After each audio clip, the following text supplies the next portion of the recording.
नमः सिद्धेभ्यः। ओम नमः सिद्धेभ्यः। अहिंसा परमो धर्म की। आचार्य गुरुवर श्री कुंद कुंद भगवान की। आचार्य गुरुवर श्री ज्ञान सागर मुनि महाराज की। जय परम पूज्य संत शरण आचार्य भगवत विद्यासागर जी महामुनि राज जी की। समस्त आचार्य संघ की। जीने को तो सब लोग जी रहे हैं। जीवन का रहस्य समझने वाला व्यक्ति ही जीने का अधिकारी होता है।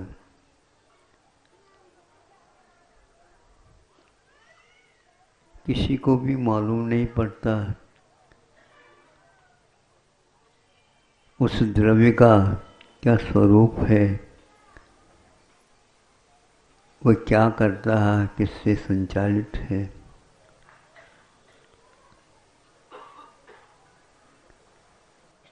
रहस्य रहते हुए भी संवेदन आज तक छूटा नहीं उसका। कई लोग इसके बारे में कई विकल्प करते होंगे। जीव है क्या नहीं है क्या पता।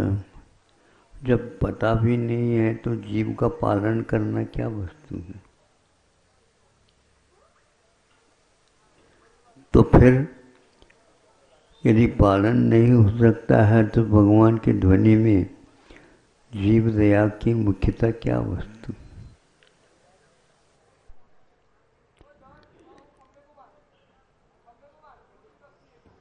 धम्मो दया विशुद्धो ऐसा कुंद कुंद ने घोषित किया है।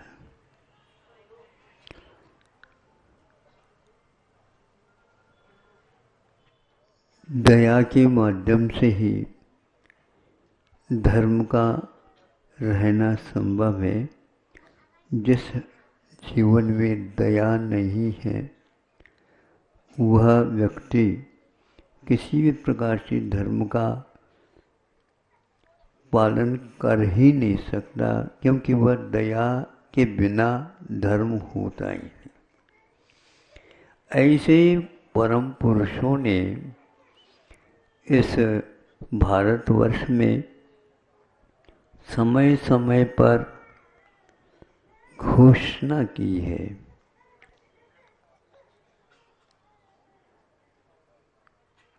जब स्वतंत्रता की बात आई थी उस समय भारतवर्ष की, तो उस समय सत्याग्रह होते रहे।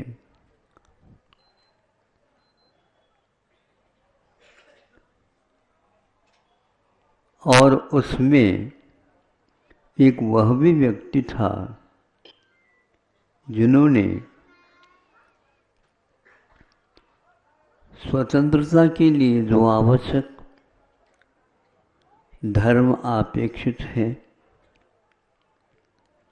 और वैसे आप लोगों ने सुना, कई लोगों के मुख से सुना होगा, जिन्होंने इस वर्धा नगर में अपना कुछ काल व्यतीत किया। और इसी को क्यों चुना है ये तो वो जाने या तो भगवान जाने। लेकिन बाद में तो ये तो कहा जाता है उस व्यक्तित्व का योगदान कितना था बड़ा इस देश की आज़ादी के लिए।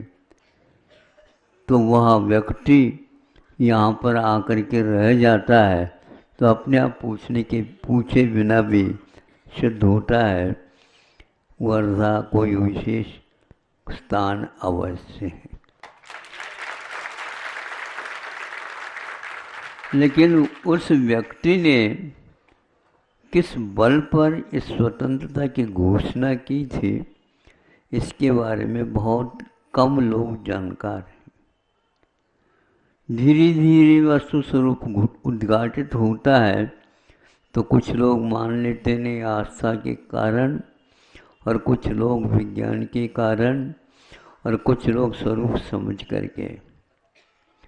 उन्होंने इस स्वतंत्रता के लिए दया धर्म को एक अमोघ शस्त्र माना था, उसके साथ साथ सत्य धर्म को भी स्वीकारा था। उस समय चर्चा का ये विषय हुआ बना था। मैं इसी इन दोनों वस्तुओं के माध्यम से ही सत्य का आग्रह कर रहा हूँ। उनके साथ रहने वाला एक व्यक्तित्व, या जिनको कह दो उसी ही पद चिन्हों पर चलने वाला व्यक्तित्व विनोबा जो भी है, वो एक कदम आगे बढ़ कर के कहते थे, मैं सत्याग्रह नहीं करना चाहता हूँ, सत्य का आग्रह भी नहीं करना चाहता हूँ, मैं सत्यग्राही बनूंगा, यह अवश्य कहता हूँ। समय समय पर ये सब परिवर्तित होते हैं, किंतु सत्य को ग्रहण करना महत्वपूर्ण है, सत्याग्रह इतना महत्वपूर्ण नहीं है। ऐसे सत्याग्रह करने वाले कई लोग होते हैं, लेकिन इस आंदोलन में उनका भी बहुत सशक्त वरदान हाथ था।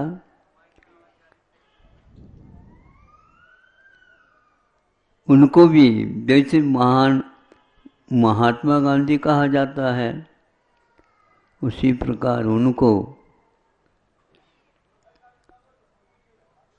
तिलक कहा जाता था, बाल गंगाधर तिलक। अब आप मानते जाओ, बाद में लोकमान्य उनका नाम तो नहीं था, बाल गंगाधर था।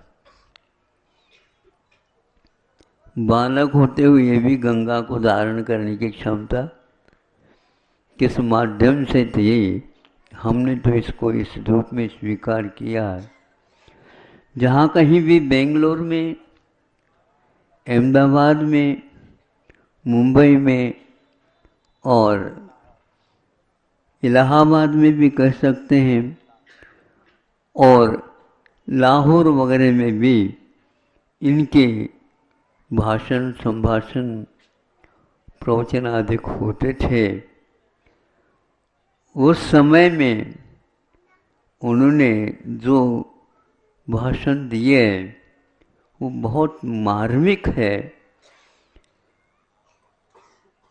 उसको भी लोगों के सामने रखने की आवश्यकता कि ऐसे ऐसे व्यक्तित्व विनोबा जी और गांधी जी के साथ रहते थे, और उसका बल संबल भी उन्हें प्राप्त था।